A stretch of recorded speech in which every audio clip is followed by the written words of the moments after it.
میرے محترم دوستو، ڈاکٹر عبدالحی عارفی رحمت اللہ علیہ فرمایا کرتے تھے کہ دین اتباع کا نام ہے، شوق پورا کرنے کا نام دین نہیں ہے۔ کہ میرے دل میں آیا میں پگڑی باندھ لوں، میرے دل میں آیا کہ میں داڑھی رکھ لوں، اور پھر کچھ عرصے بعد دل میں آیا اسی داڑھی کو کاٹ دیا، منڈوا دیا۔ دل میں آیا سنت کے مطابق بال رکھوں، کچھ عرصے کے بعد پھر دل میں آیا انگریزی بال رکھ لیے۔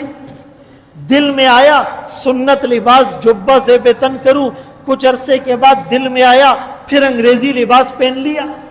دل میں آیا کہ میں سنت کے مطابق کاروبار کروں، تھوڑی سی لالچ آئی، دل میں آیا پھر رشوت اور سود کو اختیار کر لیا۔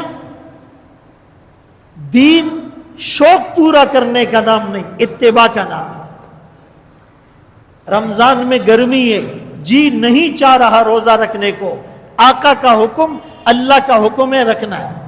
عید کے دن جی چاہ رہا ہے روزہ رکھنے کا، اللہ اور رسول کا حکم ہے عید کے دن روزہ نہیں رکھو، نہیں رکھنا۔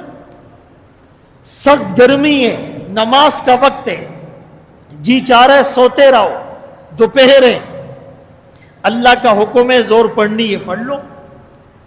لیکن جب سورج سر پر کھڑا ہے، زوال کا وقت ہے، یا طلوع سے جو 10 منٹ کا وقت ہوتا ہے، یا غروب سے پہلے 10 منٹ کا وقت، جی چاہتا ہے نماز پڑھ لوں، ان 3 وقتوں میں نماز سے منع کیا گیا، نہیں پڑھنی۔